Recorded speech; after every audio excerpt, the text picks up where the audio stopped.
Hey now, we are getting over, and I am the Silver King, Adam Silverstein, here to lead you through these hard times.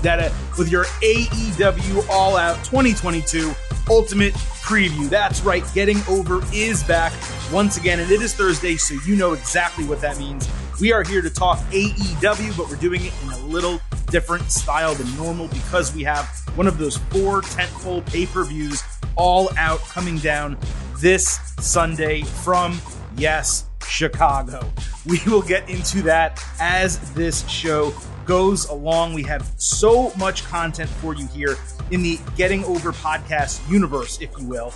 Already this week, on Tuesday, we published a WWE Clash at the Castle Ultimate Preview. On Wednesday, we published an NXT Worlds Collide Ultimate Preview. Of course, today is your AEW All Out Ultimate Preview. And folks, longtime listeners of the show know what comes after Ultimate Previews?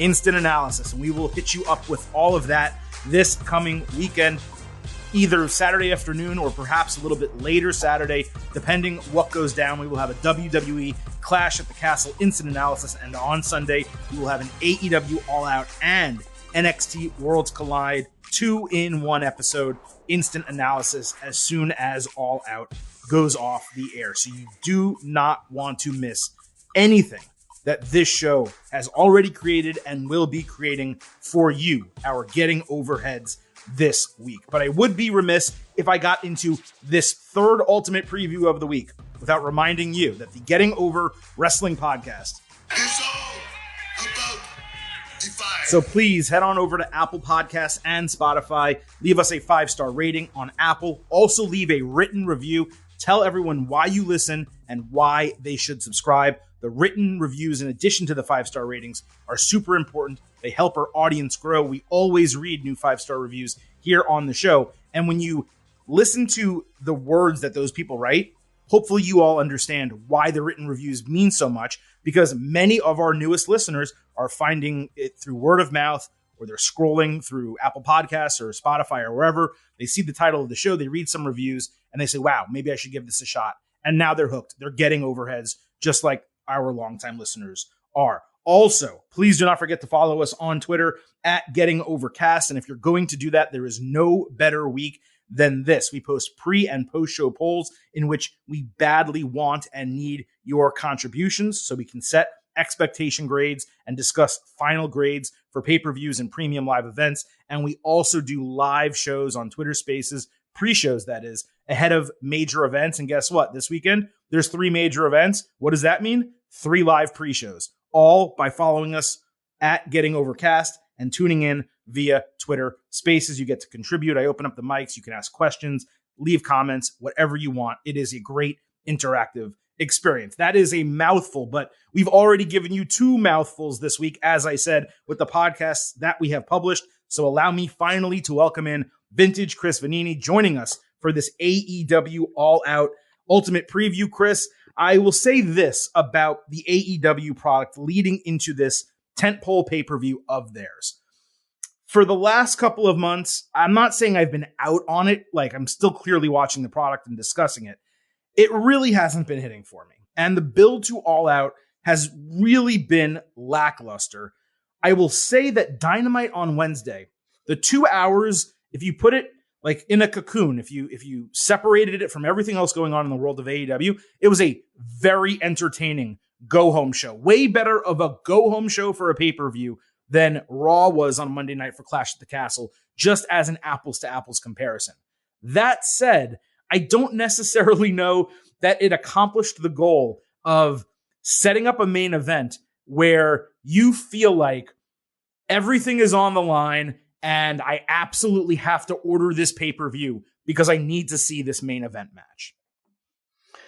Yeah, look, it's good to be back here on the AEW edition of the pod. It's been a few weeks, few months maybe, but been mostly staying up on Dynamite. I don't typically watch Rampage. I don't blame you. And yeah, I mean, a couple weeks ago, there were only like 2 or 3 matches on this card. So there it was a very thrown together build at the end. There are some stories being told, but a lot of them just aren't really hitting. And there was that stretch during a chunk of the summer where AEW television was just not good. And part of that was because a lot of their big stars were gone. Those stars are mostly back now. CM Punk, Kenny Omega, Bryan Danielson. And as a result, Dynamite has gotten better the last handful of weeks. The show has been better. But that's almost separate from All Out because they've been good individual shows. They just haven't really necessarily been building toward a tentpole. You only have 4 pay-per-views a year type of thing. So the AEW product has gotten better. I just don't know if this All Out card is the proper culmination of that, in part because, as always, it's an absolutely overstacked card with too many matches, but that's just kind of how it goes. So you're kind of used to it by now. Well, I think the roster and the talent have gotten better based on availability, which is basically what you just said. But I don't think the product has gotten better. I mean, I would say that 2022 as a whole, but particularly coming out of, I think, what is the first event every year? Revolution, right? From Revolution till now has been, in my opinion, an utter mess of booking. And it's AEW's own fault. I'm not saying that they're giving us bad wrestling. They're not giving us bad wrestling. It's still very entertaining. Great in-ring wrestling product, the matches themselves, some damn good storylines. I'm not criticizing the thing in totality, but when you compare it to the first couple of years of the company's existence, even during a pandemic in which they didn't have fans and they were still putting on really exciting storylines, a lot of it feels last minute, mishmashed, thrown together. Yes. Forbidden Door certainly played a role in that, throwing an extra pay-per-view into everything that they were doing and putting it in such a short window. AEW is used to building 3 to 4 months out for a pay-per-view. All of a sudden they had 4 weeks to do it, and they had to start telling stories for Forbidden Door during the build to the pay-per-view that preceded it. And then leading into this, between the last show and All Out, we've had, 10 TV specials.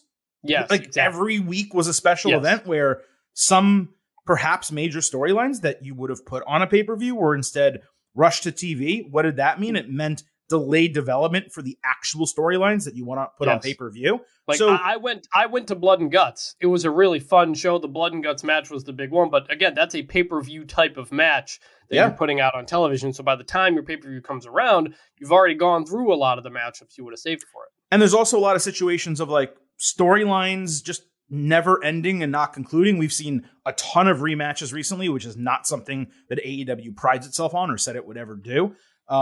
This storyline that started with Eddie Kingston, Santana, and Ortiz against, Jericho. And then we got the Jericho Appreciation Society out of it. Then Blackpool Combat Club joined with them.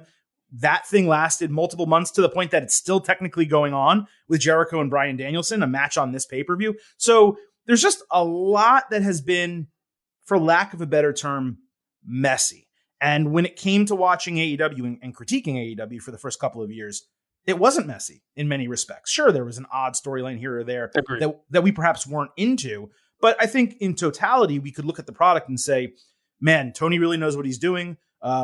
If you believe in the Booker of the Year awards that he won, whether you think he was perfect, like many AEW fans happen to, or just very good, like I do in those first couple of years, he deserved a lot of praise for what they did. But I think just as much praise as he deserved for those first couple of years, he deserves criticism now for what the product, I don't want to say what the product has become because it's not bad, but the way the product has changed over the last 5 months or so. It is not the best version of AEW that we've had, even though, as you pointed out, it perhaps has the best roster from a talent standpoint that we've seen top to bottom for AEW to this point. Well, right there, I think would be the biggest issue about the show is that we don't see these people every show every week because the roster is so big. Right. And they bring in people from the outside to be on shows.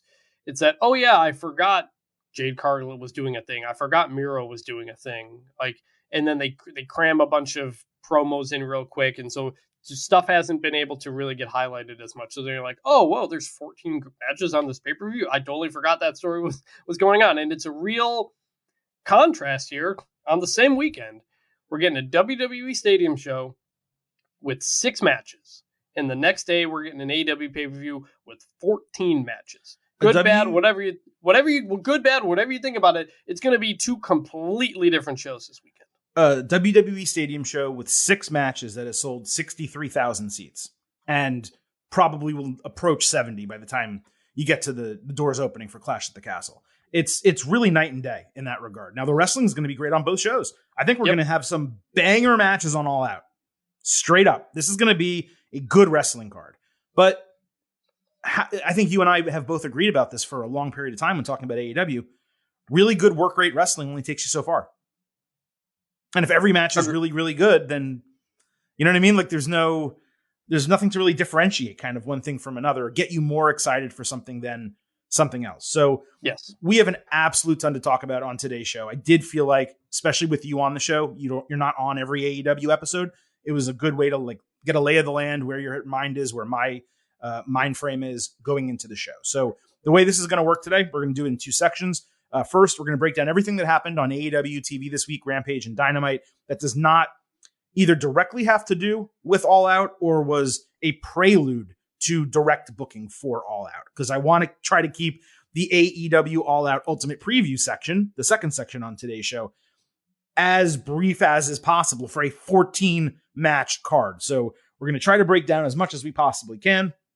Chris does not watch Rampage, as he said. I do not blame him for that whatsoever. I wish I did not have to watch Rampage. It is painful. The last month in particular has been relatively awful wrestling television. But we break down everything that happens on TV for WWE, NXT, and AEW. So I'm going to go over some Rampage stuff. Chris will lay out a little bit. He'll jump back for all the Dynamite breakdowns. And then we will get to our AEW All Out Ultimate Preview. So let's start with the big match on Rampage this past week, which was the ROH Championship. Notice I did not call it a World Championship. Claudio Castagnoli against Dustin Rhodes. Dustin hit a Hurricanrana and a Code Red in a sequence. Claudio did the swing. Dustin came back with a power slam and dropped Claudio while trying a pile driver. Luckily, he dropped him to the side and not on top of his head. There was an obvious and appropriate in-ring apology that happened right after that. Dustin then forgot to duck his head on a leapfrog attempt, nailing Claudio in the balls with his own head. It seemed planned, but perhaps it wasn't, but it seemed like it was planned. Arn Anderson, who is apparently still with Dustin Rhodes, like Dustin needs a coach, jumped to the ring apron as Claudio caught Dustin with a pop-up European uppercut for the win. I wrote one word: poor. It was a poor match. The match wasn't entertaining. Booking wasn't very good. And it just felt like a waste of time. We also had Private Party and Andrade El Idolo arguing backstage on Rampage about both of their teams losing last week. Andrade put the blame on Dragon Lee, with Rush saying he turned on his own brother because of it. Andrade said everything has consequences. I thought it was fine. We'll see what they're building with this. I was happy they at least addressed the Dragon Lee situation, because in the moment, that was handled very sloppily. So let's move to the AEW Trios Championship Tournament. We had 2 semifinal matches, one each on Rampage and Dynamite. I'll go through the Rampage one myself. House of Black versus Dark Order. Brody King powered out of the fast-paced offense that those guys do. Malachi Black tore a knee brace off of 10, locking him in a knee bar as the other team members prevented Dark Order from entering. And it seemed like we were just going to get a submission there. They would move on, and that was it. Instead, Miro's music hit. And all 3 Dark Order members just released their holds because they were scared of him and needed 3-on-1, I guess. Black ended up getting rolled up by Alex Reynolds, which I just couldn't even believe. King threw Miro into the steel steps, and Malachi hit the Black Mass. But it was not until they started actually beating him 3-on-1 when Darby Allin and Sting entered, with the heels dipping out as usual. So it's clear that AEW has been setting up 2 matches. The Miro group with Darby and Sting, because Sting has to be on every pay-per-view, with the Dark Order likely getting a changed member on that team against the Elite. And therefore, it was understandable why this was booked the way it was. However, to sacrifice House of Black, one of your few legitimate real trios that I would say the vast majority of your fans want to see succeed and get featured more, to kind of sacrifice them out of a tournament that you can make an argument perhaps they should have won, or at least been in the finals on the pay-per-view, to do a smashed together storyline with Miro, Darby Allin, and Sting, just to get all 3 of them on the card. To me, that was disappointing. And the House giving up their position to win the match because one man entered, in my opinion, is absurd from a kayfabe standpoint, especially when one of your 2 other guys is Brody King, this massive bruiser who could, at least prevent Miro from interfering in the match himself. Now on Dynamite, this is where we'll bring you in, Chris. Evil Uno announced that he was taking Ten's place in the semifinal because Ten injured his knee. Preston Vance. Andrade approached and asked what happened to Evil Uno's power. Then he handed him cash and tried to convince Ten to join them. Then Andrade beat Evil Uno with a crutch, and Jose tased Ten, who did not sell the taser at all. He literally just sat up straight and acted like nothing had happened to him. It was extremely odd. Hangman Page later stepped up to join Silver and Alex Reynolds as the third member of Dark Order. So clearly the goal was to put Hangman in this position because they ran the storyline with the Elite. So it's going to be Hangman with his Dark Order friends against the Elite. Although that's a storyline that they were telling when Hangman won the title. That's when he was close friends with Dark Order.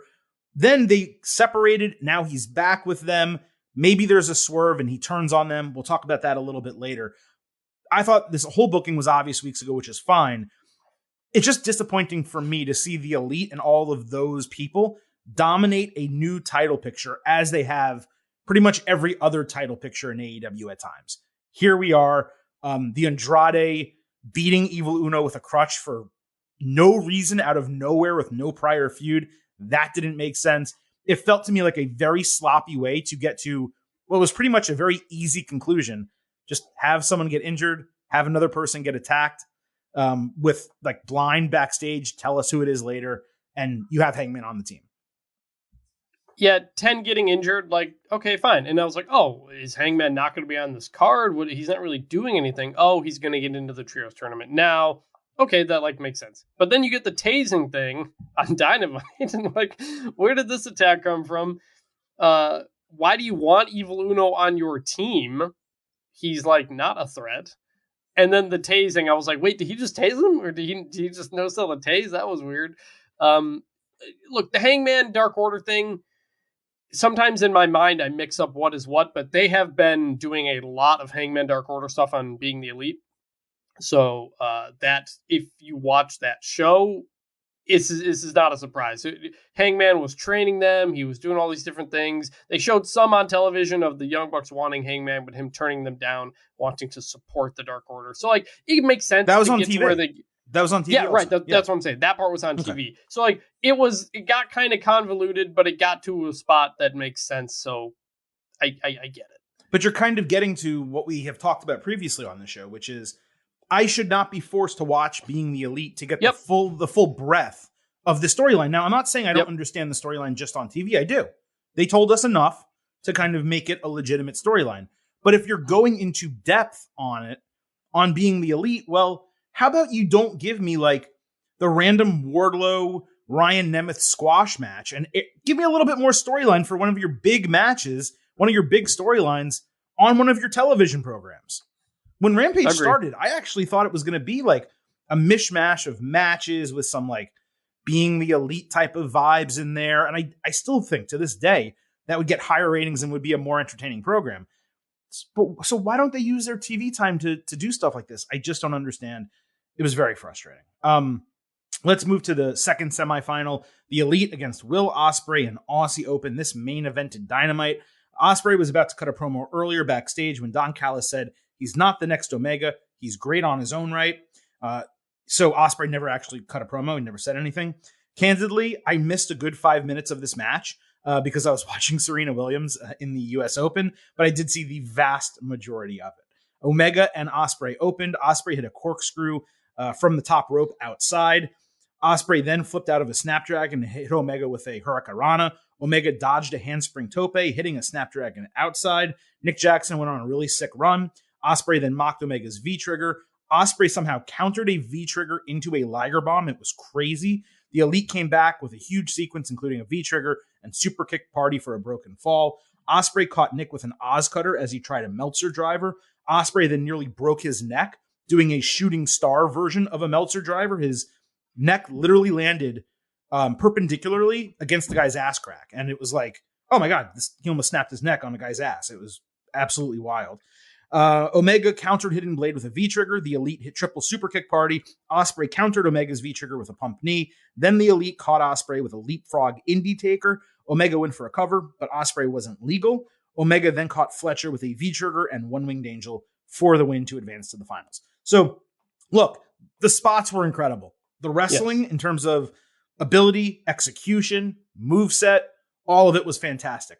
I just really don't know if I've ever seen a match with like less storyline other than Omega and Ospreay wanting to fight each other, which is very basic, and a tag team match with less tagging than this one. I legitimately had no idea who was legal over the second half of the match. And even when there were tags, everyone just continued wrestling.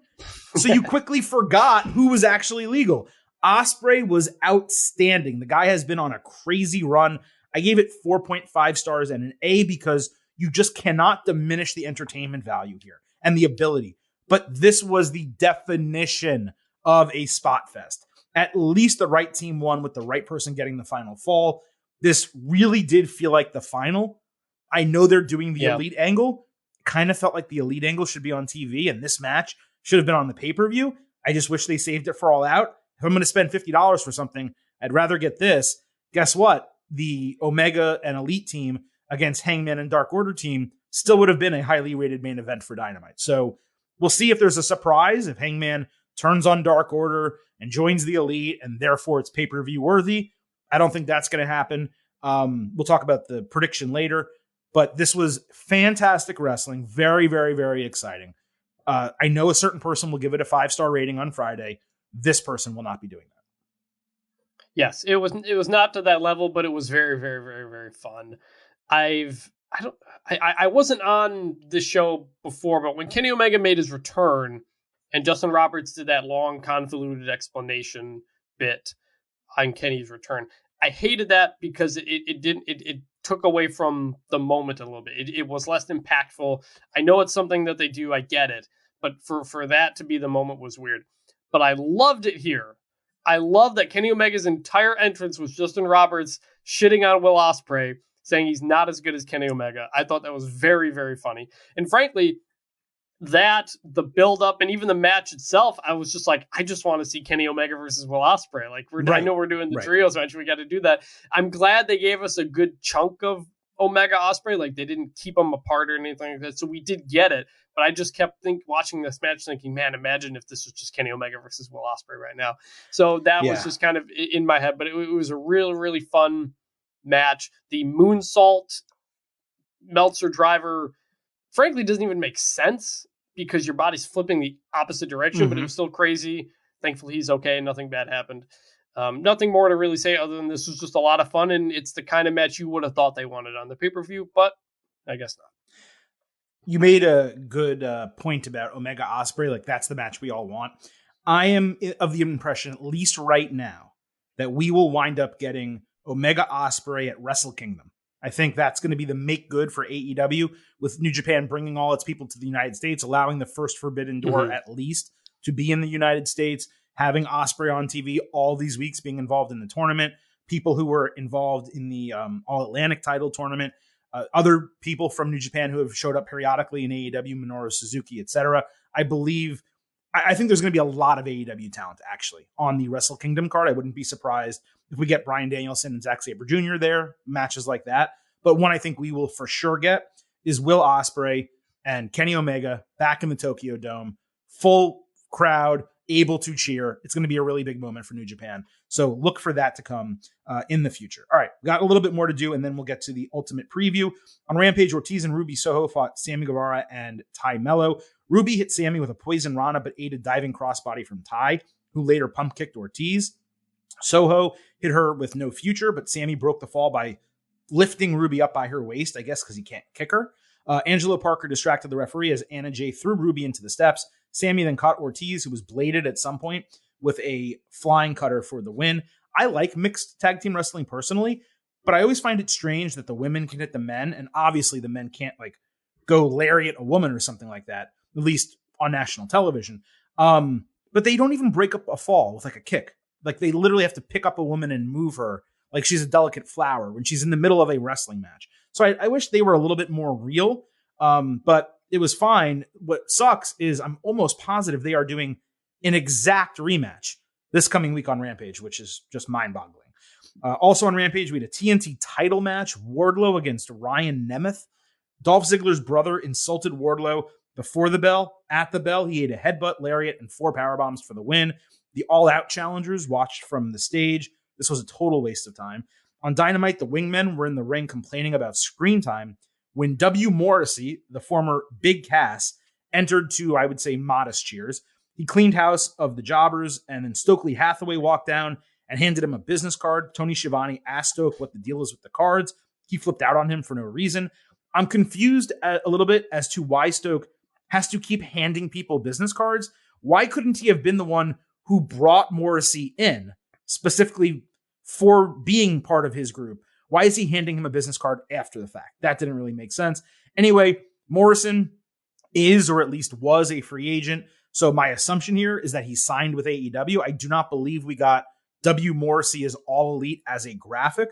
One of the reasons I think that might be the case is that what Stokely is doing is potentially building a Ring of Honor stable, either a Ring of Honor stable or a Ring of Honor roster. Perhaps they're going to make him commissioner of that or something like that in kayfabe.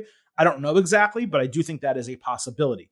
Morrissey, he looked good and healthy. One area in which AEW Ring of Honor could enhance its roster is true big men who can move. They have Wardlow, he's great, but some of the other ones just are not. So this, to me, Chris, was one of the more understandable signings. But who knows what kind of TV time this guy is going to get. The roster doesn't need to expand. It will be interesting to see who the Joker is in the Casino ladder match. We'll talk about that in a little bit, because Morrissey would have made a good one. So you have to make the assumption that whoever the Joker is bigger or better, whether it's a return or debut, than Morrissey. Yeah, the concept of the wingmen, like, could maybe be funny. Like, I find those guys mostly funny on Being the Elite. I think Ryan Nemeth is actually pretty hilarious. He's just obviously never on the show. The production of this was a little off. The music, W. Morrissey's music came in early. They were trying to chant "Let's touch tips." Let's touch tips with their pinkies, but the music hit, you couldn't hear it. And then he comes out. It remains a very weird name, W. Morrissey, but he looks great. I liked him in his last AEW appearance. His Impact stuff has been good. That choke slam he delivered, holding him up forever, was very, very cool. I'm frankly just surprised he hasn't re-signed with WWE. It felt like that was a possibility, especially with Triple H back in charge. It appears that's not the case. So either way, hope he's landing in AEW here. And I don't really know where it goes. I like your idea of Stokely just bringing him out and not saying anything, but you know, they're planting a lot of seeds here for something with Stokely, and I'm hopeful it'll be better than his pointless Jade Cargill stuff. So well, that's the weird thing. It's like sometimes he's with them, sometimes he's not. Are they part of whatever he's doing? Are they not? I don't get it. And I mean, hopefully it seems like he's happy, and that's what's most important, that the talent is happy. He left WWE. He had an opportunity to come up to the main roster, chose not to do this. I hope whatever it is ends up playing out really great. And if what that is he's like the de facto Ring of Honor commissioner and he's in charge in kayfabe of an entire organization, that's a damn great role for him. And it could be really damn funny as a heel in particular. So if it's a faction leader, that's interesting. There's been a rumor out there, not a rumor, a fan theory that's out there that Stoke is creating a faction on behalf of MJF so that MJF comes back and has all these people behind him. But when you look at the people he's recruited, with the exception of Morrissey, who as a heavy would be great, you look at the rest of them and you're like, well, that's not really a good faction for MJF exactly. So it seems much more likely that it's Ring of Honor adjacent than it is MJF adjacent. But I guess we will find out in the future. So Chris, that is everything that went down on Dynamite and Rampage that did not so much directly have to do with AEW All Out, which means we still have plenty to discuss for our AEW All Out Ultimate Preview. A reminder, we work from the bottom of the card all the way to the top, so I know plenty of you want to hear our takes on Jon Moxley and CM Punk. I promise you will. You're going to hear them in great detail, but you're going to hear them in the main event of this show, which is at the very end. So let's start off with 0 Hour. Very curious that AEW is going with this instead of the buy-in. I perhaps wonder if they're trying to steal a little thunder from the main event of NXT Worlds Collide. Maybe they're a little perturbed by that. I don't know, but there's 3 damn good matches, or 2 damn good matches and 1 interesting match on 0 Hour, the pre-show, the kickoff show. I find that whole thing interesting given recent buy-ins have been extremely weak, some of which had limited matches that didn't even have any build. They were just announced at the very end. These do have build, so I give them credit for that. 2 of them have build, and I think all 3 of them are interesting to some degree. So let's start with the FTW Championship. Hook against Angelo Parker. On Rampage, Hook said he saw Matt Menard and Angelo Parker cut a promo against him last week, but he didn't really care. He walked off. Those guys immediately took his place to talk more trash and demand title matches. Hook could not have been more than 5 yards away from them when they started talking trash, and he just never came back. You would think this badass guy would come back and smack him across the face. Thought the whole thing was nonsensical, even though as a low-card feud, the comedy of those guys versus the seriousness of Hook makes sense. Hook retains the title. I have nothing else to say. Yeah, I like Angelo Parker. The 2.0 guys are really funny. Like you said, low-card type of thing. It makes sense, but Hook is certainly going to win this. Now we are going to have 2 big, meaty men bumping meat on 0 Hour. Oh, we got 2 big, meaty men bumping meat tonight! Because Eddie Kingston will be fighting Tomohiro Ishii in the undercard on the pre-show. This is a regular pay-per-view match, so the fact that they're giving this away, good for them, because this is going to be an absolute banger. 2 of my favorite wrestlers, Kingston on the mic, Ishii in the ring. I absolutely cannot wait for it. We've discussed Kingston, his recent suspension due to what happened with Sammy Guevara. They've apparently made up and buried the hatchet. Ishii is not a full-time competitor in AEW. Kingston is. Kingston wins the match. I think it's going to be awesome. I'm not sure about Eddie winning this. I mean, Ishii, we were hoping he was going to be on Forbidden Door. He got pulled. Eddie did get suspended. Still dealing with some stuff. He typically doesn't win many matches, period, or let alone big ones. Maybe this isn't a big one. I'm going to say Ishii wins. All right. Fair enough. We will also have an All-Atlantic title match. This will be Pac's first defense, I believe, in AEW, or at least on AEW TV or pay-per-view. He will be defending against Kip Sabian on Dynamite. Sabian cut a taped promo on Pac, saying he fell for the simplest of ruses and that the champion would be the first one to, quote, embrace the change, unquote. Pac apparently knew exactly what Sabian said, despite the entire thing being taped. That's all there really is to it. It's interesting booking here because Sabian, we've been waiting for this guy to come back for, it seems like over a year. I'm not sure how long he was out, a long ass time though. And he immediately gets a title match, which fair enough. It makes sense for given the storyline that they've been telling with them too. A lot of that storyline, by the way, has not happened on TV. It's been on Dark and overseas, etc. But so the match makes sense, but bringing Sabian back to have him lose immediately is not usually the best case scenario. That said, I don't think Pac is going to lose the freaking title to him, so I'm picking Pac. Plus, it's only on the pre-show, so it's not. Crowning a new champion on the pre-show is not a likely scenario. I do credit them for. This has a story to it. It was built for quite a while. The box over the head thing, so there's something to it, and we'll see with Kip Sabian. But I'm definitely picking Pac. The All Atlantic Championship largely seems like a title that's meant to be defended overseas. I don't know if Kip Sabian is wrestling overseas or not, but we know Pac is. So Pac retains. All right, so let's get to the main card. We already broke down 3 matches, which means there are now 11 left to go. TBS Championship, Jade Cargill defending against Athena. On Rampage, backstage, Layla Gray tried to talk when Jade kicked the baddies and the interviewer out. Yet despite all of them leaving, including the interviewer with the microphone, she was still able to be heard exactly as clear as she would otherwise. She said absolutely nothing of substance. Athena ran in and landed 1 punch before they were separated by security. AEW apparently doesn't let its wrestlers fight backstage, or at least only certain ones get to fight and other ones do not, because they got separated. Jungle Boy and Christian Cage got separated, yet everyone else is allowed to beat the shit out of each other. This is tough. It actually really is tough because this was supposed to be Chris Statlander in this spot, and my assumption here was that Stat would beat Jade and take the title and end her winning streak and all that. With Athena now in this spot, in my mind, she's just as capable and on the same level as Statlander, and she should get the exact same booking. But I don't really feel like the storyline's been built up well enough to make this seem like a big deal. which it would be, her beating Jade Cargill. It doesn't seem like there's a lot of momentum behind Athena. You would think that they would have her wrestle on Dynamite here and there instead of putting unsigned talent in the ring against, Britt Baker or something like that. So going into the show and even going into doing this Ultimate preview, Athena I had written down here, but I'm actually going to change it. I think Jade Cargill retains the title and drops it on television. Whether it's to Athena or whether it's to someone else, I don't know yet, but I don't think she takes it here.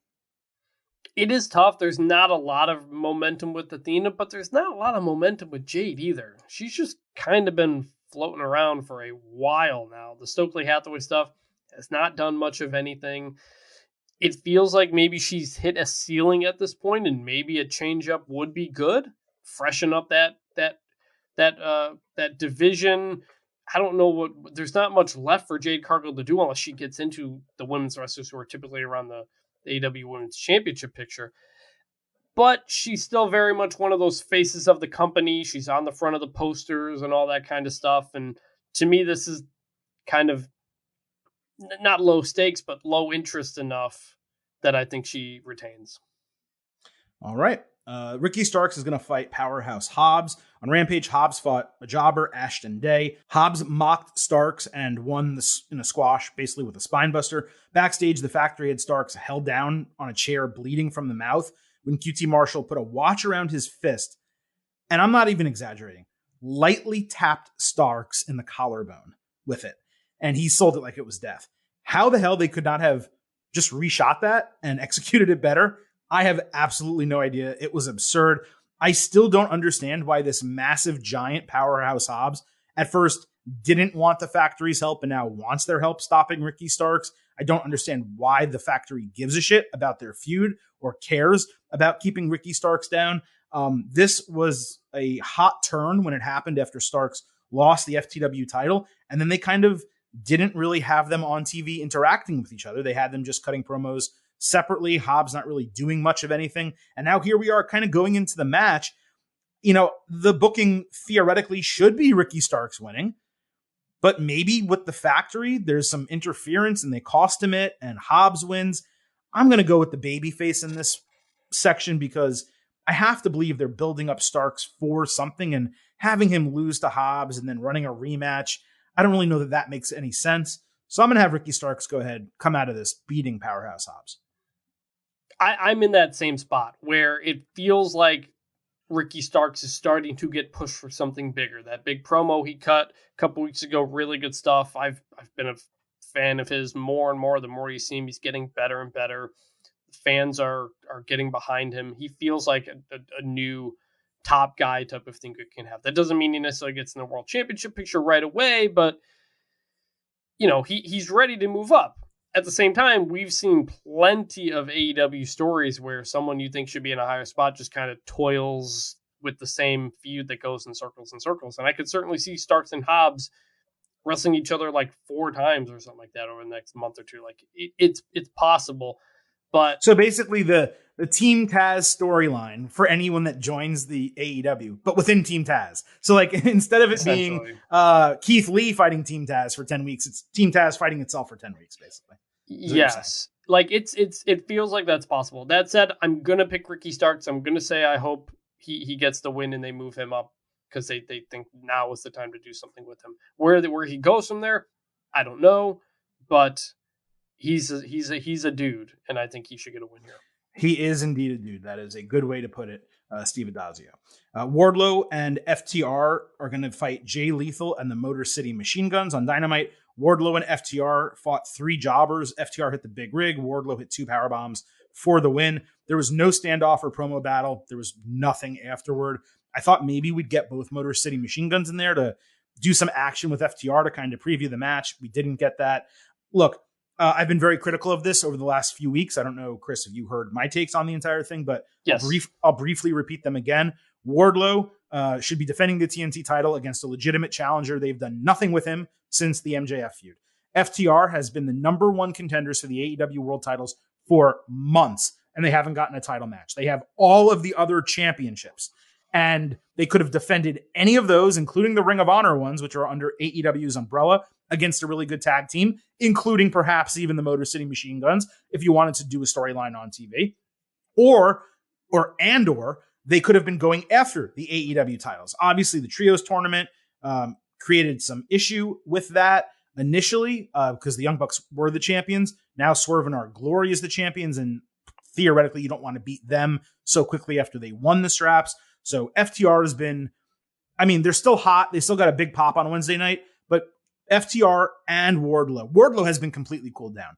FTR hasn't been because they're so over. But for this match to be happening, it's going to be a great match. Motor City Machine Guns, in case you guys haven't seen them, very talented in the ring. Jay Lethal, obviously very good in the ring. But what is the point of this match? Is there any storyline? No. The storyline's with Sanjay Dutt, who's not even wrestling in this.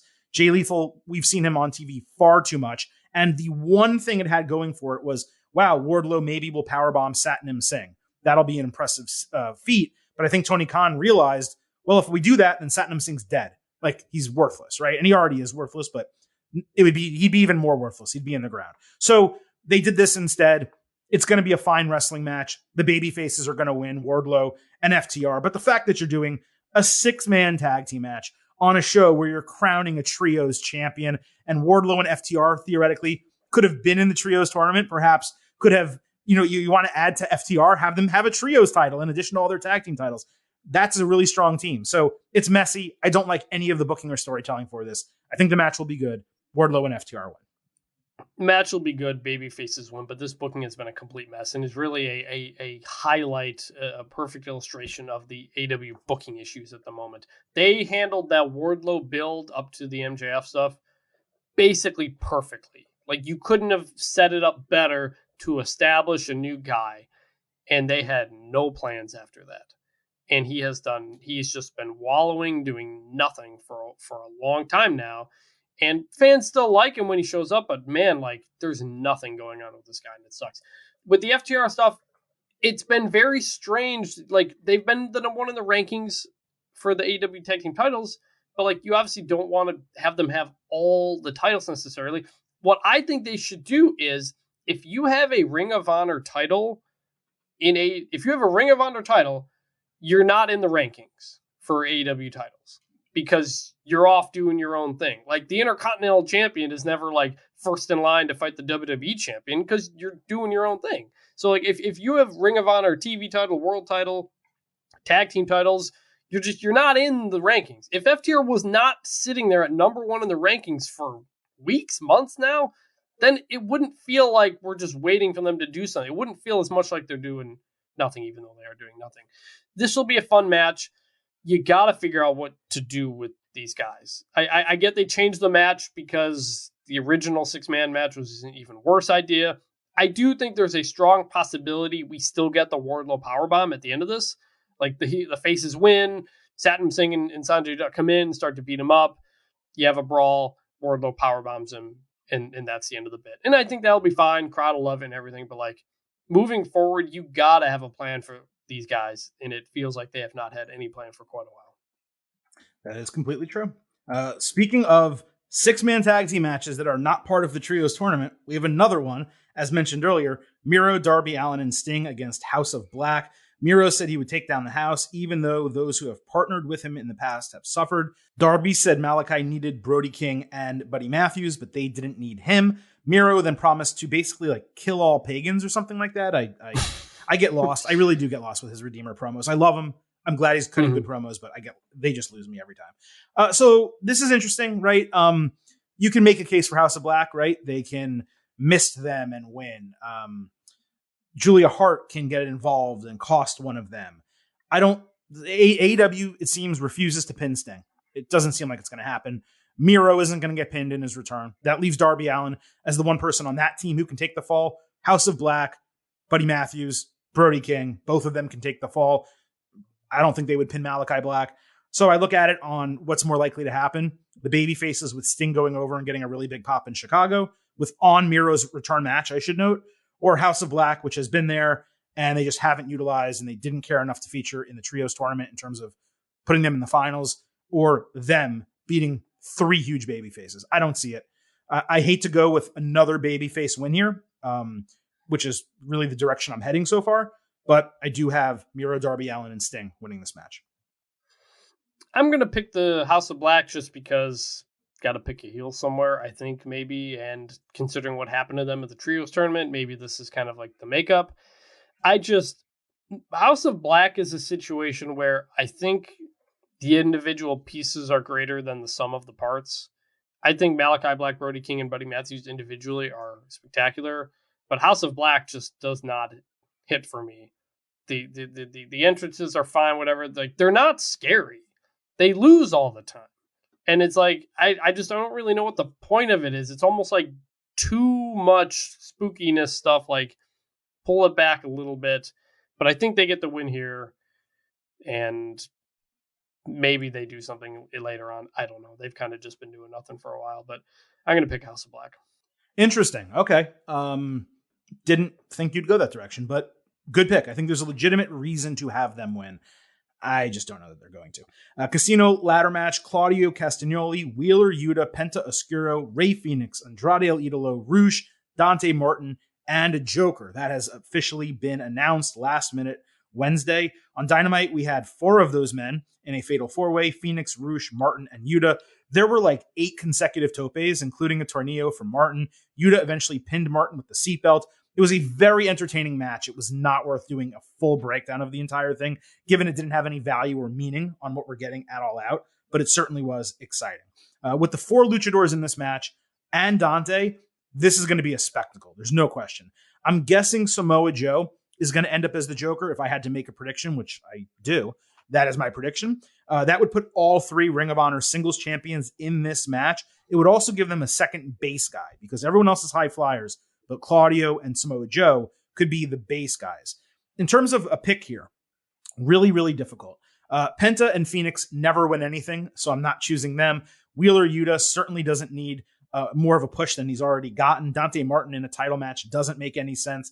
Rush in a title match, for me, doesn't really make much sense. Claudio is a champion. Some call him a world champion already. I don't know that having him go after the AEW title would make sense unless it's title versus title and you're going to combine them. So by process of elimination, that leaves me with Andrade El Idolo, who out of everyone in this match is probably most deserving of like a world title opportunity based on his profile and level of talent. The only other option would be the Joker. However, because I have Samoa Joe as the Joker, I don't particularly think they would have him come in, win the the brass ring that they do, take the brass ring down, and fight Jon Moxley or CM Punk. Now, he did have a long time rivalry with CM Punk, and if CM Punk does win the title, we'll talk about that later, because yes, CM Punk, spoiler alert, if you were waiting, is going to be in the main event of All Out.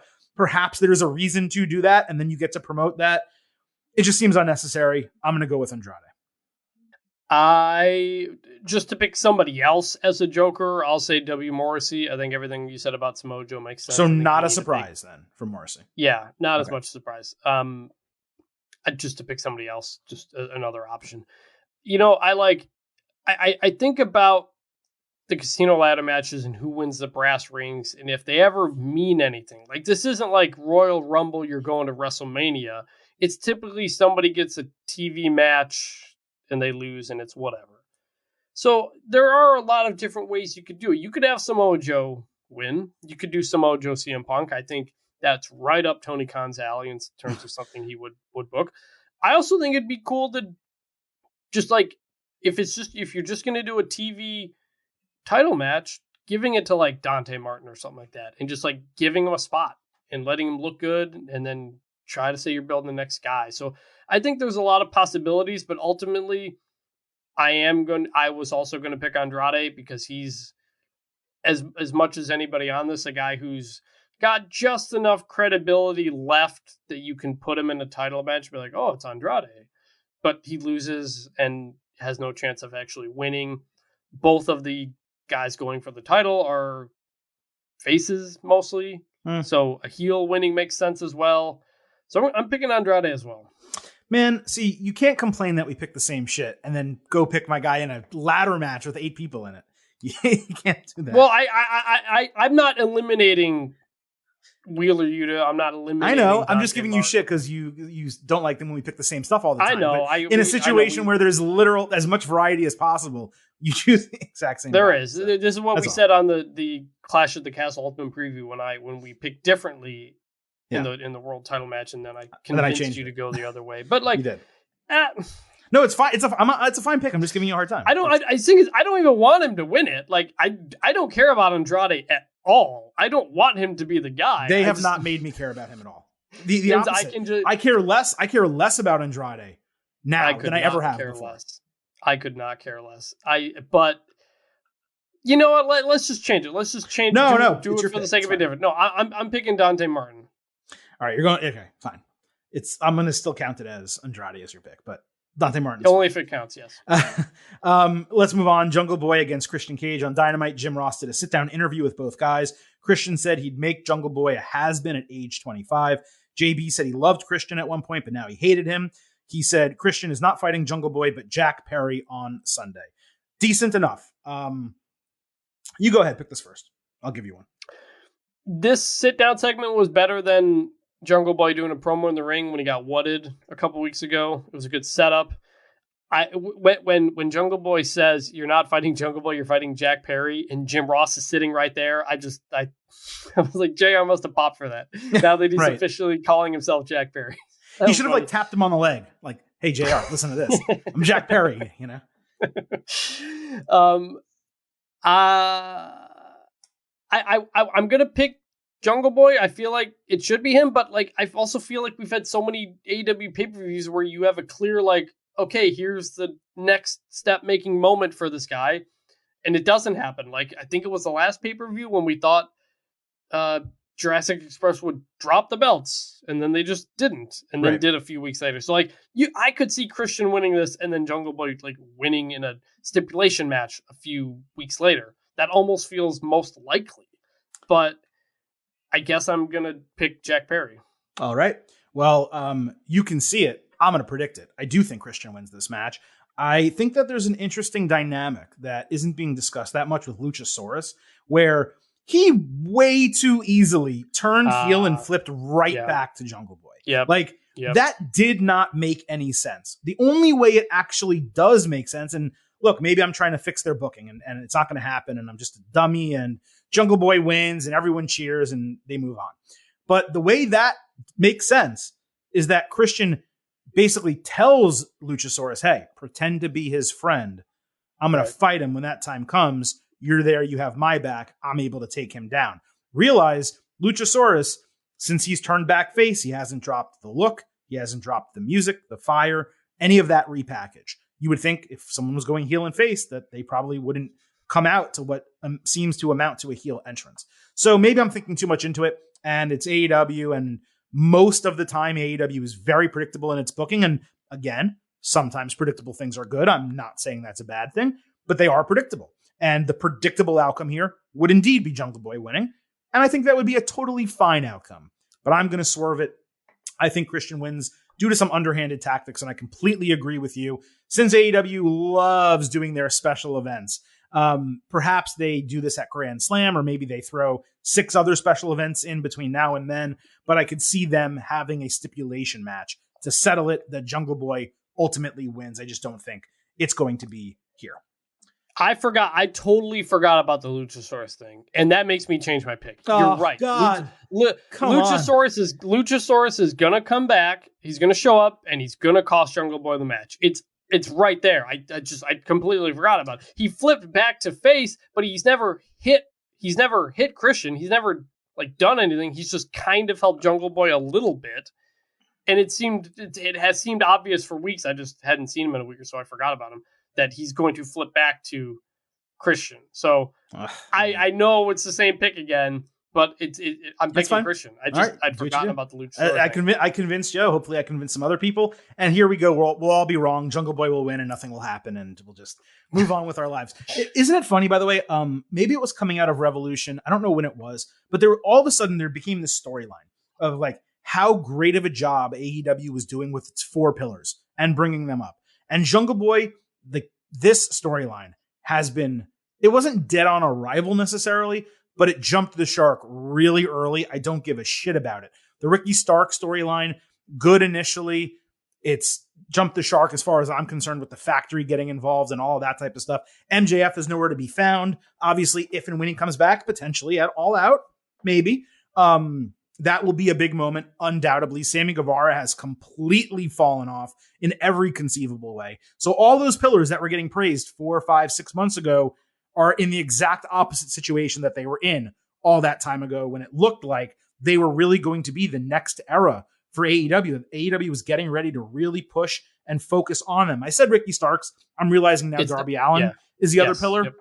Darby Allin has been doing the exact same thing for 2 years. Yep. He's with Sting. They fight people. They usually win. Sometimes they lose. And that's it. No further title contention, not being built up. I want to say CM Punk, CM Punk debuted by beating Darby Allin in a match that perhaps Allin should have won, given ring rust and stuff for Punk. So it's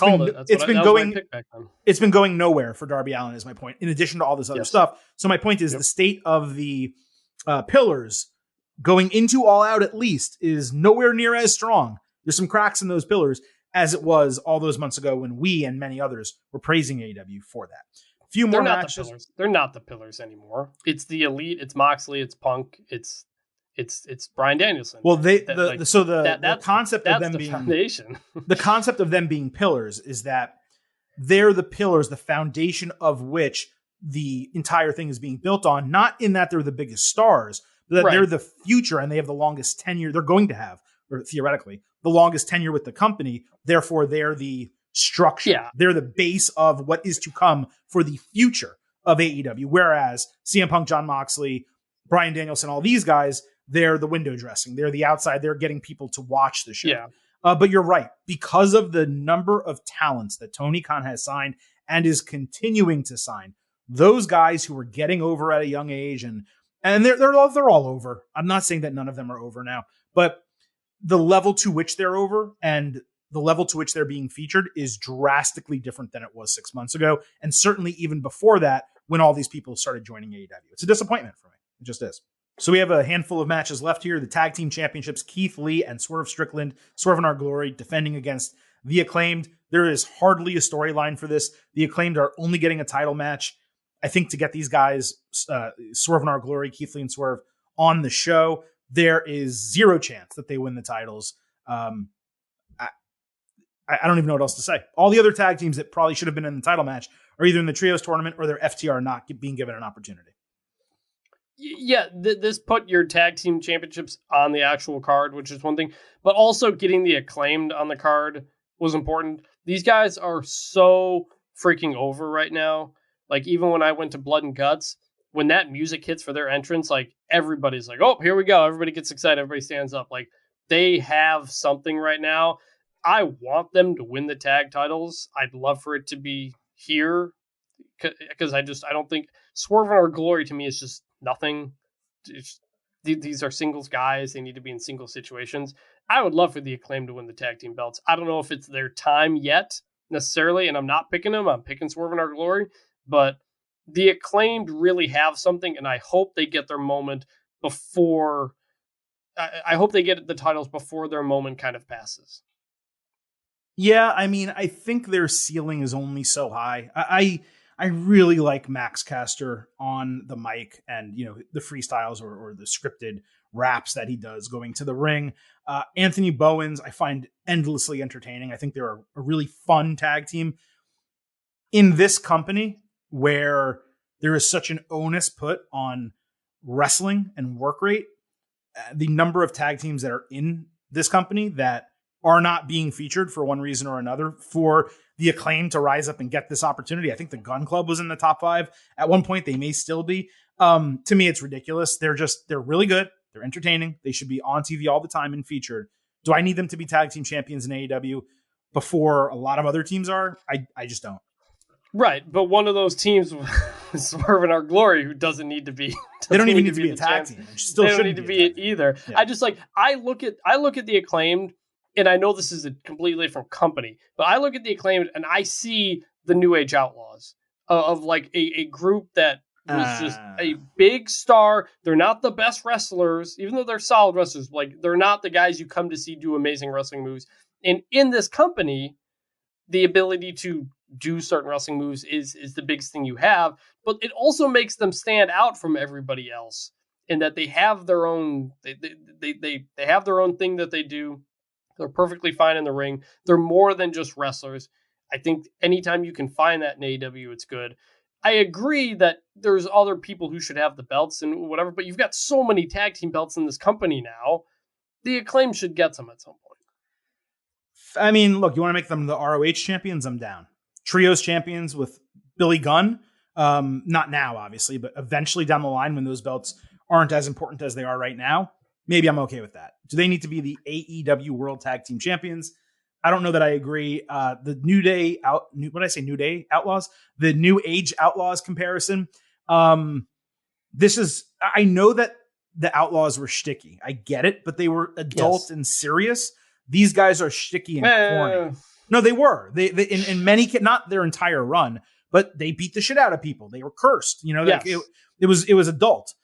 This is very corny. The Acclaimed by comparison. Again, I love them. I do love the Acclaimed.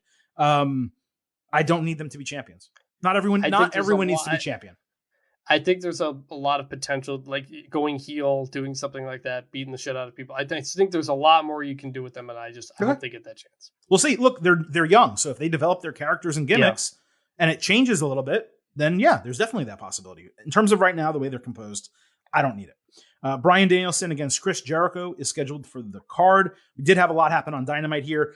Danielson fought Jake Hager before the match. Jericho said the Hearts may actually agree that Bryan is a better wrestler if they were alive, but they would appreciate Jericho's accomplishments in the industry more. Daniel Garcia then stepped up and apologized for being disrespectful over the last couple of weeks. He pledged his loyalty to Jericho and JAS, saying he knew Jericho could beat Danielson clean one-on-one in the ring.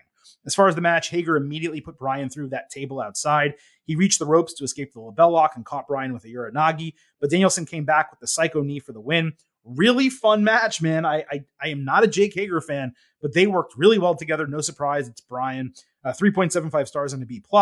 Hager did come across really well, like I said, as the bigger guy to Bryan's smaller guy that he needed to overcome. Menard and Parker attacked immediately after the bell. Claudio and Yuta made the save.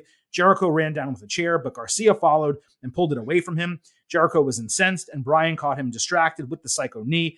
Bryan then gave Garcia a pat on the butt on his way out, but it didn't really seem, at least, that Garcia did it purposefully to help Danielson. He seemed frustrated by the entire thing. I actually think it's a good little angle they have going here. Classic storyline swerve with Garcia planning to do one thing, but then having those plans reversed by the actions of others who he wanted to believe in, like a teammate that you're trying to help ends up screwing you over by accident, and then you second guess yourself. That's basically what this is. It's going to be really interesting to see whether he or others factor into this and help decide the finish in one direction or the other. Jericho is in this situation now where, like, he wins feuds sometimes that he really shouldn't. The Eddie Kingston one being a great example. Yep. But you have Bryan Danielson, and I don't think that Tony Khan can overlook that this guy is one of the maybe 3 or 4 biggest stars in his entire company, and arguably the best wrestler in the entire world. So maybe Danielson, maybe Daniel Garcia comes down and tries to pump up Jericho, but Jericho gets distracted. Bryan wins, Jericho and Garcia then get into a feud, and that happens, and Garcia joins the BCC. I don't exactly know what the booking is going to be here. I think I'd actually be kind of upset if Jericho won. So I'm going to go ahead and pick Danielson, but I do think it could go in either direction. I think we get Danielson beats Jericho and Dante Martin prevents Jericho from cheating. Kind of what we got at the end of Dynamite. So like a repeat of that. Okay. Yeah, it could be something like that. Or we could see, or maybe they set up the same thing and you think the same thing's going to happen. Then Dante Martin turns on Bryan Danielson and he stays with Jericho Appreciation Society. Like, I don't know. This BCC Jericho Appreciation Society thing has gone on for so long with so many different mixes and matches that it's kind of like, I don't know when the end is going to happen. The end of the story is Daniel Martin joining the Blackpool Combat Club. But that could be now, that could be 2 months from now. Like, that's the thing. That's a hard thing to pick. I'm always thinking, hey, AEW pay-per-view, this is the moment you do all the big things. But that's not how they do it. They'll save them for TV specials and do other things. And so, like, maybe the Dante Martin thing doesn't happen on this one. I don't know, but I agree that Jericho wins feuds he shouldn't. Maybe he wins this match, but loses at some special event. That's what we thought was going to happen with Eddie Kingston, and it didn't. It didn't, right? So it makes it hard to predict, which I guess credit to AEW and Tony Khan in that sense. But I'm picking Danielson. We know Dante Martin's going to be involved in some form, so we'll see. But I guess I'll go Danielson. So let's go to the AEW Trios Championship Tournament final. It's going to be the Elite. The Elite already fought Will Ospreay and Aussie Open and beat them to advance. We will not know who their opponent is, technically, until after Rampage, less than 48 hours before the show. I believe Rampage is actually live on Friday, so I couldn't even tell you a spoiler if I could. It's either going to be Dark Order or Best Friends. Given the Elite are already in the final, I mean, I don't know how you put Best Friends in this. So I'm quite sure it's going to be Dark Order with Hangman Page as the third on their team. There'll probably be a little resentment between the Young Bucks and Page because Page told them in that backstage segment that he was going to support Dark Order and not wrestle in the tournament. Blah, blah, blah. We already talked about all of this earlier. Let's just go ahead and get to a prediction. I think it would kind of be interesting if they put Dark Order over, like, giving them a boost and putting Hangman Page in a position where he can kind of rebuild himself with a title around his waist. But I don't really know that anyone wants John Silver and Alex Reynolds to hold these titles. Also, consideration here is the Elite have been basically booked as baby faces. Even though Kenny Omega is still with Don Callis, they're getting cheers. They were the faces against Ospreay and Aussie Open. So this is going to be a babyface versus babyface match, no matter where, which way you slice it. So one of two things is either going to happen. Either the Elite turns heel or they don't and they stay face, and maybe Page turns heel because he's upset after this. I don't really know. I think these trios titles exist because of the Elite. They waited for the Elite to come back to start the tournament. So therefore the Elite are going to walk out as the inaugural champions. That's my pick as well. But I do think I'm picking Dark Order to make the finals as well. But I do see a possibility, like the story of Hangman and the Dark Order and their friendship and the popular guy being friends with the weird guys. Like, it's been a great story that they've told over years now, essentially at this point. And fans really like John Silver and Alex Reynolds. They're huge on BTE. Very, very funny guys. I hope Dark Order makes the finals because I'm excited for them to get that opportunity, at least that showcase, to be in a paper. I don't know if they've been in a pay-per-view match like that before. So I hope they win. I hope they get that spot. They deserve it. I could see a situation similar to, when the Young Bucks lost a Private Party early on in AEW, and the Young Bucks, weren't the first AEW tag team champs. It was Omega and Page, right? Were they the first tag team champs? Mm-hmm. Yes. No, it was SCU. SCU was the first tag team champ. So there have been situations the first tag team champions. I'm sorry. Yeah. Yes. Okay. There have been situations where you think, oh, the Elite's going to be the first one to do this, the first one to win this. Kenny Omega's going to be the first champ, yada yada. And it doesn't always play out that way. So I do think it's possible the Dark Order win. But I am picking the Elite here. I think, Kenny Omega being back, the fact that he's in the trios tournament, not doing a singles thing, it makes perfect sense. So I'm picking them. Let's move to the interim AEW Women's Championship. Toni Storm against Britt Baker, Jamie Hayter, and Hikaru Shida in a fatal four-way match to determine the interim champion. On Dynamite, we had them in a tag team match, Storm and Shida against Baker and Hayter. This was in the first hour for a change, which was nice. Baker went on to put her glove when Shida caught her with a springing kick. She pulled Hayter off the apron as Storm hit a hip attack on Baker and a tornado DDT off the apron on Hayter outside. She hit the hip attack on Baker, I should say. Shida then roundhouse kicked Baker for the win. Excellent women's tag team match. This probably would have been the first or second best women's tag team match in the recent WWE tournament. It also, though, included, let's be candid, 3 of the top 4 women in the entire company in terms of in-ring ability. And every woman in AEW somehow looks better when Shida wrestles with them. She is just incredible. Yep. I thought it was a great way to set up a title match that didn't have a lot of build. 3.5 stars, and B, for the match itself. When it comes to the interim women's championship, Shida's not taking the title. Let me just say that off the bat. That narrows it down to 3 options. Hayter, I think a lot of fans really want her to win, but I don't know that it makes sense to put the title on her before she and Britt Baker have a falling out. Whether it's Hayter taking the title off Baker down the line, or whether it's Hayter overcoming Baker, this is a tongue twister, to then become number 1 contender and eventually win the title off someone else. I do think that should be her storyline. So that, for me, narrows it down to Toni Storm and Britt Baker. Now, coming into the original match, Thunder Rosa against Toni Storm, it was a no-brainer for me that Storm was winning. I thought the title would change. They didn't do it the first time. They were going to change it the second time, just like how Britt Baker beat Thunder Rosa the first time, and then Rosa beat her the second time. So I assumed it was going to be the exact same booking.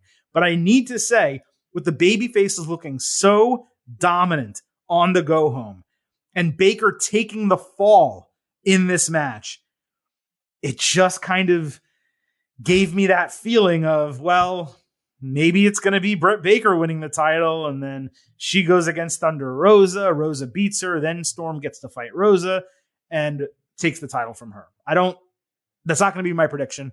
I am going with a lot of baby faces on this show, but I am going to have Toni Storm walk out as champion because I believe that's the original booking, and there is really no good reason that you cannot have Toni Storm pin Jamie Hayter or even Hikaru Shida and walk out with the title without forcing Baker to take 2 falls. So I am picking Storm.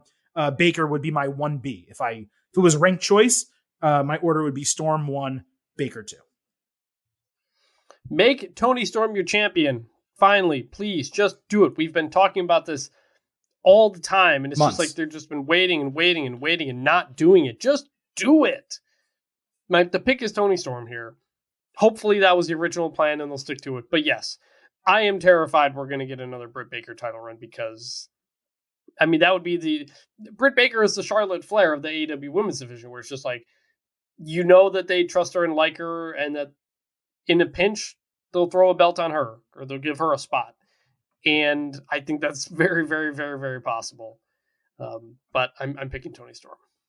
All right. And that leaves us with the AEW World Championship main event. I did technically give it away earlier, but I'm still going to pause and build up the anticipation here, even though I kind of screwed up. Jon Moxley against TBA, an open contract that needs to be signed. So you may say, hey, where did this open contract come from? Well, I'm going to tell you right now. On Rampage, let's start with that. You didn't see this, but AEW promoted on social media that there would be bonus footage from the Punk Mox match last week, theoretically, to better explain the injury and the storyline and all that. They zoomed in on Punk's roundhouse kick, ignoring what 150 fans decided to reply and quote retweet me, the supposed injury, which was a purposeful sell of the plant foot. So they completely ignored that. And then when we come to Dynamite on Wednesday, they don't show it at all. So they kind of washed away the fact that this guy seemingly got seriously injured to explain their booking 1 week ago. The only extra footage we got on Rampage was 20 seconds of Punk saying, I felt a pop. I haven't felt anything like that before. That's a bad thing because the last time I was hurt, I didn't even realize it. AEW does have a tendency to over-promote and over-promise things. Tony Khan, I'm looking at you. This was ridiculous. I hadn't seen that, and that is weird. Right. I prompted you to speak, and you already told me you didn't see Rampage, so that was bad on my part as a host. Let's go to Dynamite then. So Jon Moxley opened Dynamite to a really big pop as the undisputed champion until he got in the ring, where there was a mixed reaction in Chicago with obvious CM Punk chants. Mox said Punk is still being mopped off the mat in Cleveland. He called himself the heart and soul of AEW, saying Punk curled into a ball and folded when he met adversity. Mox said Punk disappointed everyone, given he got a second chance at wrestling. It didn't work out, and he had zero sympathy for him because Punk has a fragile ego and body, weak mind and spirit. Mox then dropped an open contract in the ring, saying he's the embodiment of pro wrestling, and then he warned his challenger, don't take it because I'm going to F you up. After Mox left, AEW producer Ace Steel ran into the ring and grabbed the contract, putting it in his pocket. So when we break all this down, Chris, I want to talk about the execution before we talk about the actual storyline. This was an expert level promo for Mox. Seriously, you could not help but be completely captivated by him on the mic in the middle of that ring. He completely owned the crowd, and he came across exactly as domineering as he claimed to be. It really piqued my interest. One would think an open challenge being thrown on the mat would lead the locker room like scrambling out of catering or preparation for what's going on, running to the ring to grab that contract. Ace Steel taking it was a tease for quote unquote smarks in the know. Steel is from Chicago. He literally trained CM Punk. So anyone who knew that obviously had an inkling of what was going to happen, not necessarily on the show, but by the time All Out came around. And then commentary kind of hammered it home with a couple of punches to the gut to let you know who that was and why it was important that he grabbed it. But even after Ace Steel grabbing it, you would think at some point during the show, there would be wrestlers coming up to him, hey, let me get that contract, and him preventing them from taking it, or him locking himself in an office and, barricading himself and not letting anyone get in. Why there wasn't a rush from this roster, whose all of their goal has to be the AEW World Heavyweight Champion, to me was a major plot hole. But in terms of the execution, Mox in the ring, the promo, expert tier. I don't know whether it will be one of the best promos of the year at year end, but it was certainly fantastic. Yeah, not promo of the year, but it was terrific. This felt like Mox's victory lap. This felt like, look, CM Punk got the upper hand on him a couple weeks ago when they went face to face. This felt like Mox being able to say what he wanted to say. Sometimes he rambles a bit in his promos, but he nailed this one from start to finish, establishing himself as the top guy, not only in AEW, but in pro wrestling. You don't have to agree with that, but just that was him expressing that, and he 100% got that. Yeah, he came across the way what he laid out for himself. Absolutely. So let's move to the segment later in the show on Dynamite. CM Punk entered at the end of the first hour saying he pulverized his foot June 1st, stupidly wrestled anyway, and had surgery on June 8th with 16 screws put into his foot. Then he insulted some fan by calling him a fat virgin. I assume the guy was heckling him, but I have no idea why he did that. It was there was some people on Twitter thought he was yelling Colt Cabana. I don't know if that's true, but maybe. He was getting heckled at the beginning of that promo. Even so, to stop yourself and just as a babyface call out a fan like that, I mean, you got to be above that, one would think. So yes, I'm also glad AEW didn't show the guy on camera. I was worried they were. They did do that. They did. Oh, did they? Oh yeah, not immediately, but they came back around and showed the guy. I couldn't even. Okay. It was absolutely wild. I think it was the same guy. It was a heavy guy. So there's plenty of heavy people. So I don't know if it was the exact guy, but it seemed like the exact area that he was pointing. It was probably 10 seconds or 15 seconds later. So yeah, I wasn't thrilled with that. Anyway, Punk said he made a mistake coming back too early, even though he was cleared 100% to return. He said he's just not sure whether Punk at full health now is good enough. So his new version of what 100% is. Punk talked about letting people down and wondered if love for the game just wasn't enough. That led Steel out, saying this wasn't what we discussed backstage. Steel gave him some tough love. He screamed in his face. He smacked him across the face. And then he took the contract that he stole from the ring and shoved it into his chest with a pen, starting to get fans to chant his name. Punk hugged Steel, screamed that they haven't found a man to kill him since he's been born, and jumped into the crowd. He then got amongst the fans and cut a hometown rallying promo, basically painting himself as a representative of the entire city of Chicago, which can't be killed or put down by anyone else. And presumably he signed the contract. Mox then came out after the ensuing commercial to confirm the match was happening and promised to show Punk a level of violence he's never experienced and no one has ever seen, saying he'll take his head off if necessary. The only person's head who I think is coming off is Mox, who's probably going to blade 17 times. Whole thing's going to be red. But from a quality standpoint, again, we're talking about execution and quality to start. From a quality standpoint, CM Punk nailed it on the mic here. He told the first story really well. And then with Ace of Steel's help, and by the way, Ace Steel did a great job too.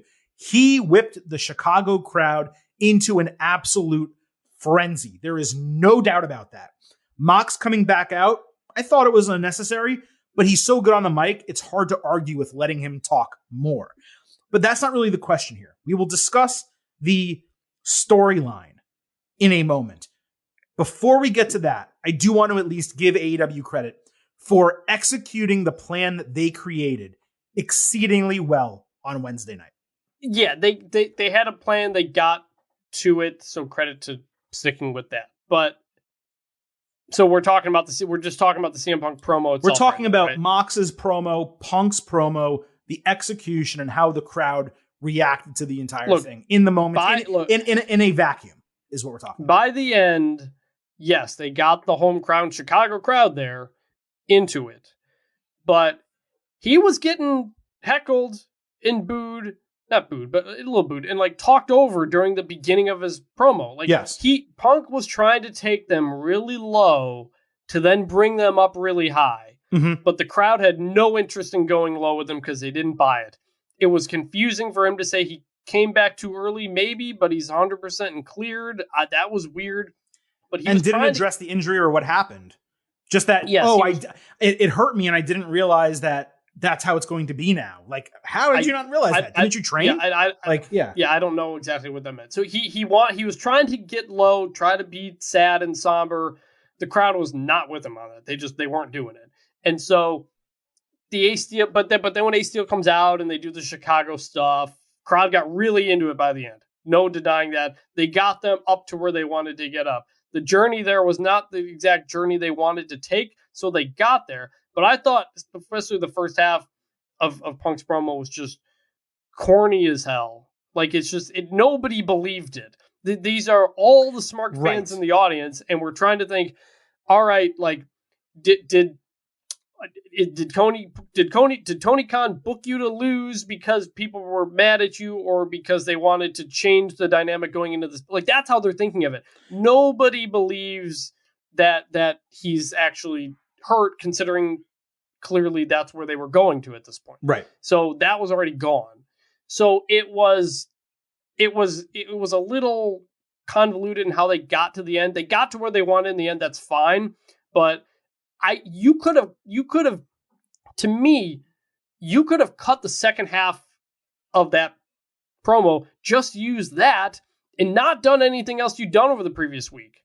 To me, like, of course, of course, that's my whole issue. It was complete. You didn't need to do this. There was so much heat on this 2 weeks ago, and then they just blew it all away and then tried to build it back up at the end. He could have tweaked. He could have tweaked himself while training and been questionable for the match all of a sudden. And AEW. Why did we need Punk losing going into this match? So it did nothing. So let's get to that. That's my whole thing, because the bit 2 weeks ago when they were face to face, that was one of my segments of the year. I thought that was hot. That was fire as hell.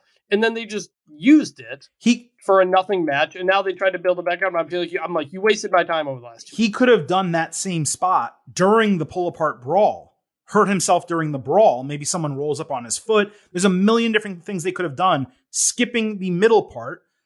But okay, look, as I alluded to, right? The execution on Wednesday was not really the question here. I said there was a question that we had to answer. The question is about the quality of the storyline, a main event storyline for one of your biggest shows, featuring arguably your two most popular performers in your entire company. Is this the worst booking ever? Of course it's not. There's been far worse. But is this good booking? It's absolutely not good booking. What exactly was the purpose of this entire thing? To make Mox's title reign more legitimate, to remove the interim tag? That was unnecessary. To get Punk cheered in Chicago? Obviously that's unnecessary. Was this just to pop a rating last week so they could get over that 1 million threshold and make people happy? I certainly believe that's plausible, but it would pretty much be an indictment of Tony Khan if so. In the end, this accomplished nothing. If you are from Chicago and attending this show on Sunday, I have absolutely no doubt that this popped you. because you probably love your city and you love CM Punk. And now that you have Punk out here, not only as a Chicago native, but as the literal personification of the city, that's what they did here, then that works.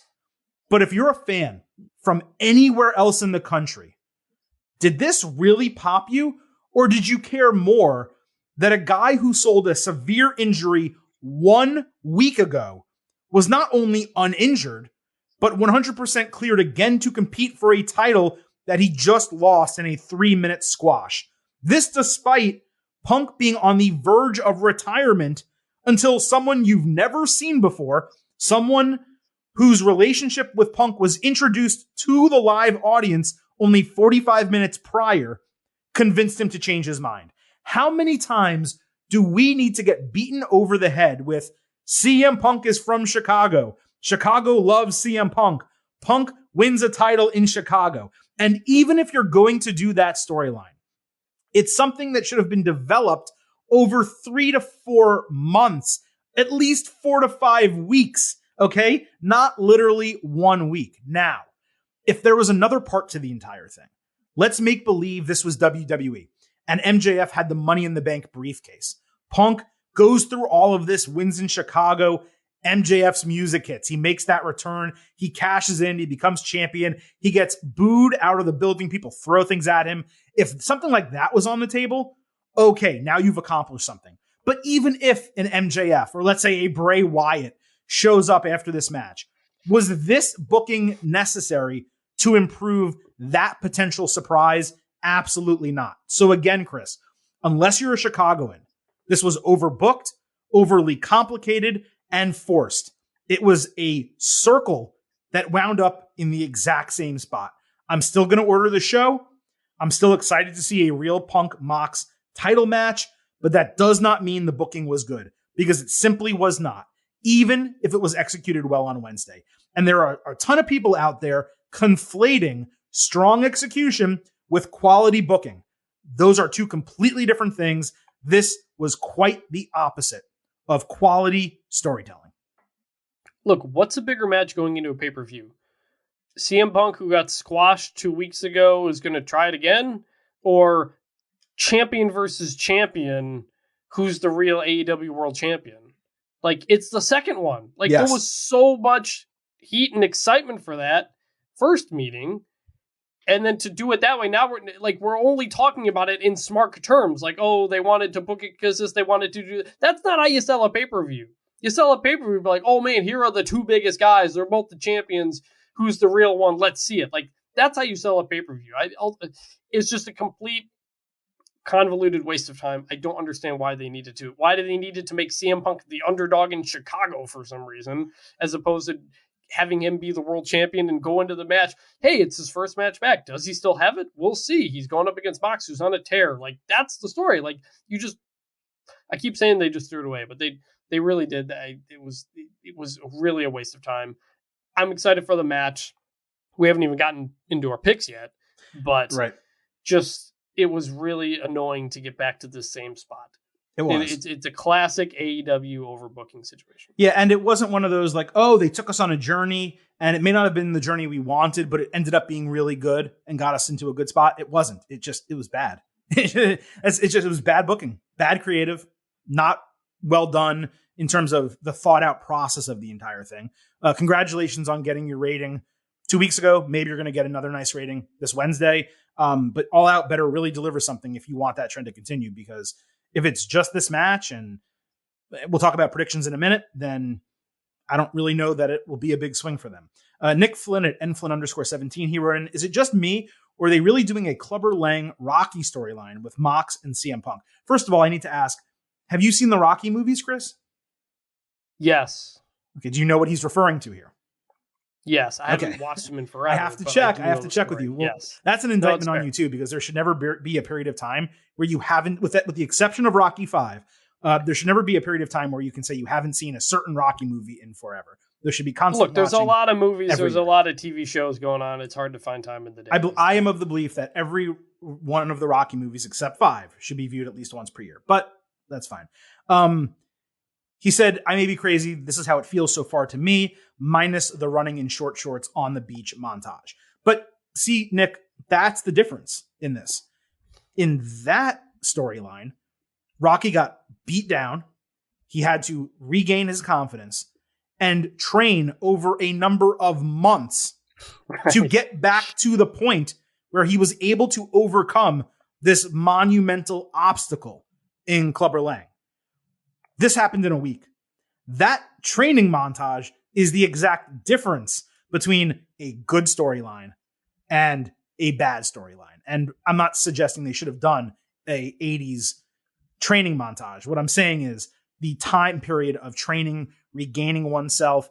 If they had legitimately canceled this match and rebooked it for the next pay-per-view 4 months from now, and we're taking on a journey with CM Punk where all this was happening, that would have made a lot of sense. If this pay-per-view wasn't in Chicago and the next one was, it would have made doing this storyline this way would have made a ton of sense, because then after 4 months, Punk's back in his hometown with all the momentum behind him. He signs an open contract. Boom, he has the match. But that's not what they did. They shoved it into 7 days. And that's the reason it was bad. Chris, I'm going to go ahead. It's the main event. I'm going to let you go ahead and make your prediction first. Who is going to win? Jon Moxley, now the undisputed AEW World Champion, or CM Punk? It better be CM Punk after what they did over the last 2 weeks. If you're gonna squash CM Punk only to have him lose again to Moxley, I'm gonna be even more pissed off about the match we got 2 weeks ago. So I think it's CM Punk. Look, the injury was unexpected. His reign was stunted. You get back on track with what you were planning to do with Punk as champ. I think it makes a lot of sense. And I think you go CM Punk in Chicago. Yeah, you nailed it. I mean, could they swerve us with Mox and someone coming out after and being a surprise challenger, whether it's a debut like a Bray Wyatt or a return, an MJF or an Adam Cole? They could certainly do that. And they can certainly do it if CM Punk wins too. But I just don't know that there's anything more to do with Mox as champion, because there is not a singular person out there where you say, that's the man who's going to get put over at the end of this entire thing. That person, in terms of AEW right now, as far as I can see, based on their booking, does not exist. I think more likely would be CM Punk winning the title and that person potentially being MJF, a heel. Don't forget, Mox is now the heel in this storyline, and he did get booed a little bit here. He was cheered also, yes, but he was booed. So their goal is to establish CM Punk as a massive babyface. I have to assume to be the other side of the coin for MJF, the massive heel, to come back and get a title match. The problem, I think, with that conceptualization is everyone wants MJF back. They want to cheer for MJF. Even when MJF cursed out Tony Khan the last time we saw him on screen, they were cheering for him. And you would then say, well, Mox perhaps would be the right person because he would be a heel. But what I think they're going to do, and I'm booking the damn territory, and I know it's getting convoluted, but sometimes their booking is convoluted, is Punk wins as a babyface. MJF at some point returns down the line as a babyface. And Punk becomes not just the personification of Chicago, which he already is, but the personification of what the, quote, AEW originals think is wrong about AEW, which is the influx of the WWE guys, the guys who are already stars, older, who said they would put over young talent, but really in reality have not. Most of those veterans and legends have come in and won their matches and won their feuds and been champion. Look at the people who are champions. You have, in terms of originals, I guess, Kenny Omega, who was already a massive star in Japan, and Hangman Page is the only one of them who has really been like a homegrown original who was not a world champion previously. Otherwise, it's Chris Jericho and Jon Moxley and CM Punk. Those are your guys. And CM Punk is the greatest personification of what, quote unquote, is wrong with AEW for the AEW originals. So you have Hangman Page as a potential challenger. You have MJF as a potential challenger. All roads lead to CM Punk leaving All Out as champion. So that is indeed my prediction. Chris, the MJF part. Real quick. The MJF part of this is interesting because him coming back at some point, he is the new CM Punk.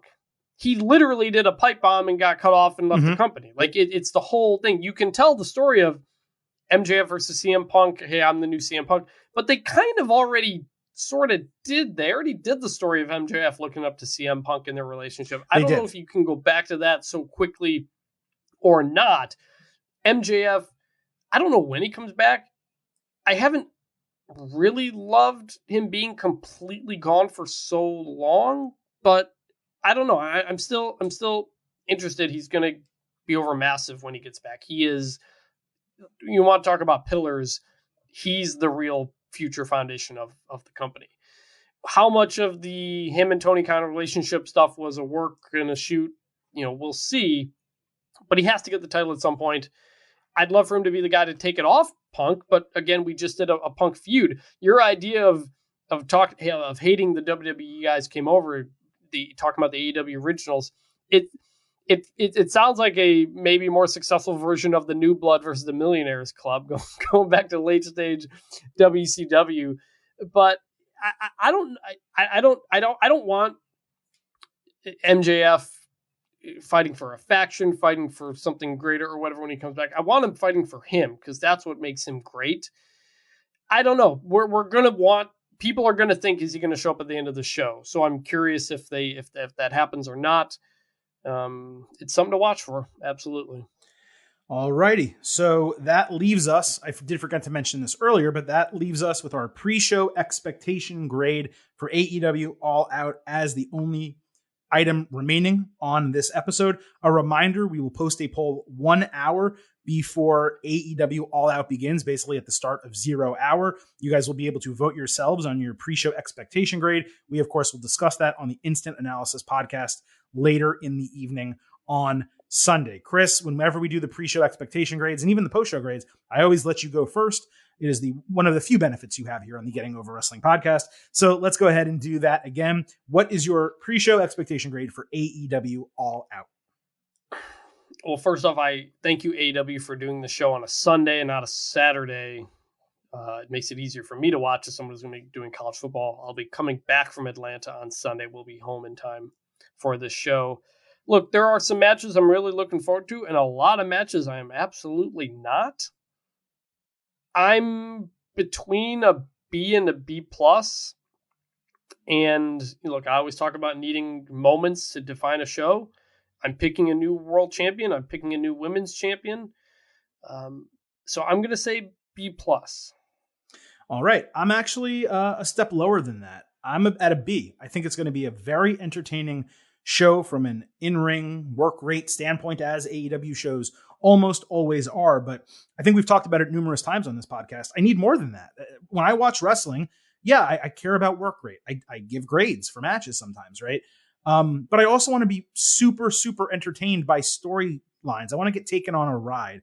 And I want those storylines to occur, not just going into a match, but during the matches themselves. So I think it's a loaded card. 14 matches is insane. And when you consider that we're going to have 2 WWE shows, Clash at the Castle on Saturday and NXT Worlds Collide preceding All Out, which have 6 matches each, there's going to be more on All Out than 2 WWE premium live events combined. It's just going to be an overwhelming amount of wrestling. So I am excited for the show. I think it's going to be extremely good, but I don't know that it's going to be great. So AEW has a huge chance, in my eyes at least, to exceed expectations, whereas WWE pretty much only has a opportunity to fall below expectations. Both you and I gave WWE Clash at the Castle an A- expectation grade, one of our highest expectation grades ever for any pay-per-view or premium live event. And I actually gave the exact same grade to NXT Worlds Collide because the card is so freaking stacked. So WWE has a lot to live up to. AEW, with my B grade here, slightly below your B plus, they certainly can exceed it by putting on a banger of a show. But given the build has been exceedingly weak, a lot of stuff was announced last minute, and the main event storyline, it's just atrocious, even though the match may be good. The AEW really has a chance to be like some WWE pay-per-views as of late, where we go in with a B expectation and they just blow us out of the water. That's the position I think AEW finds itself in entering All Out. I do think the fact that this is probably going to be a 5-hour show or longer again weighs down on the AEW shows. There ends up just being a lot of, not crap, but a lot of just whatever in these shows. It weighs down the highlights, and that makes it harder than I think normal to exceed expectations. I think the only AEW pay-per-view recent one that really blew me away, both of us, was Forbidden Door. But this isn't going to be a Forbidden Door. And that was purely the in-ring wrestling aspect of it. Yes. And we're not expecting that level of wrestling in this either. So it's a lot. It's all AEW shows, pay-per-views are a slog. I wish they weren't. I wish they would do this differently, but it's what they do.